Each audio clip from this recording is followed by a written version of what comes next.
These guys deserving of Hart consideration. As you look at the odds provided by BetMGM, McKinnon, the favorite. But Matthews, no one would argue with you at this point to have any of those guys walk away with the league MVP. They are all worthy. So we get into Hart Hypotheticals. Here's how it works. I'm going to present a very difficult one or the other scenario. And these guys have to do mental yoga, basically, to weigh it and then decide who they'd give their Hart Trophy vote to. First duel, Austin Matthews, Connor McDavid. If Austin scores 75, Leafs finish in second wild card spot on the last day of season. Drama. Or do you go with McDavid, who wins the Art Ross, and the Oilers win the Pacific? How much does that weigh? Jeff, you're up first. I do believe in the playoffs mattering. Now, they're both in the playoffs. So after that, and Connor McDavid, I could see him winning, although I think McKinnon will, all said and done. But 75 goals to me, that's MVP worthy. We haven't had 70-plus since 92, 93. You are correct. It comes down to that, Reader, is that 75 would be strikingly awesome on a season like this. I agree 100% that it would be strikingly awesome. I like the way you put that. But we have a trophy called the Rocket Richard Trophy for the guy who scores most goals. Leader. Well, and this is nothing against Austin Matthews, but he's not the leading scorer of his team right now. Wow. Cesare may not be the leading scorer of his team at the end of the year.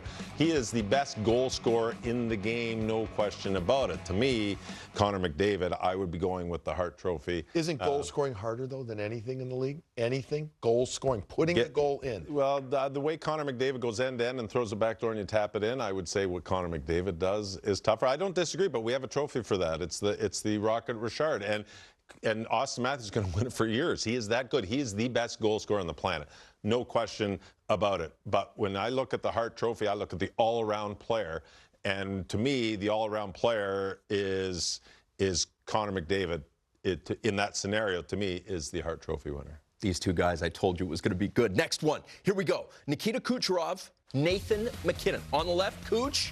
He wins the Art Ross, and the Lightning miss. I say again, miss the playoffs. Nate finishes with 6 less points. A touchdown down to Nikita, but the Avalanche win the Central. Reader, lead us off. Yeah, I'm not as touchy about the fact that if you don't get in the playoffs to get the Hart Trophy, because you know what, there are a lot of great players and it's a team game, and you're the most valuable player to your team. And Kucherov can easily be said, yes, he can do that, but winning the Art Ross Trophy does not automatically give you the Hart Trophy. So for me, I think Nathan McKinnon in this scenario, I give him the Hart Trophy to Nathan McKinnon, okay, not Kuch. Kucherov, you could make the argument that the team wouldn't be anywhere near the playoff. Value. Right? All right. If he wasn't there. So there's that argument. But I do believe, I'm with Reader on this one, it'd be McKinnon in this scenario. I would give it to him. They win the Central Division, such a tough division. He's 6 points behind only 6 points behind. I don't know how you don't give it to him in that situation. And there are humans that vote for this, and they're aware of the fact, Susan Lucci, that he hasn't won it yet. Nathan McKinnon, Kucherov, has won the league MVP. I digress. Let's get back into it. Number 3, Kucherov, Austin Matthews. Different matchup here. So Kuch wins the Art Ross by 15, and the Lightning missed the playoffs. Austin, 70. Leafs finish second wild card, last day of season. High drama, huge market. So, Jeff, I love this one. You've taken 5 goals off from the first year. Yet they're still just making the we're really going to get technical here. Kucherov, 15 points winning it. Boy, that would be, I mean, you want to talk about the run he would go on at the end?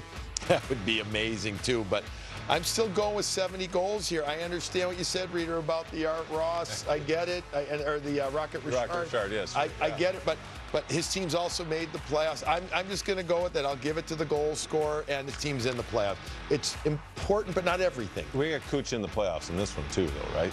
No, Kuch was missing not in the playoffs. That's different. If he was in the But playoffs, plus 15. see, if he was in the playoffs, it would be this wouldn't even be up on the board. Yeah, if he was up against someone else other than Matthews, and this one scoring 70 goals, for sure. You score 70 goals, you get your team in the playoffs because, they are important. But if you're in this situation, even though Kuch wins the Art Ross, but his team's not in the playoffs, it's like you're valuable, Stammer's valuable, Point's valuable, but 70 goals and you just get in the playoffs, you were obviously that much more valuable to your team than a guy who wins the Art Ross, because if he didn't make the playoffs. So this one, I would go with Matthews on this one because Tampa didn't get in.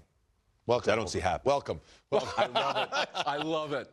Last one. Austin Matthews, Connor McDavid. Hope you like superheroes. Oh, Nathan and Connor. My bad.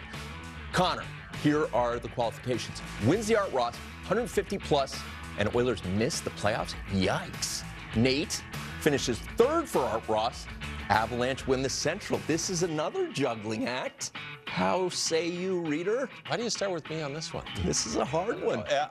This one is tricky. To me, Connor McDavid is the best player in the world, but this isn't the trophy for best player in the world. And because McKinnon is finishing third, I mean, he could be third, could be, 147 points, and which is still an incredible season. He's already surpassed his best.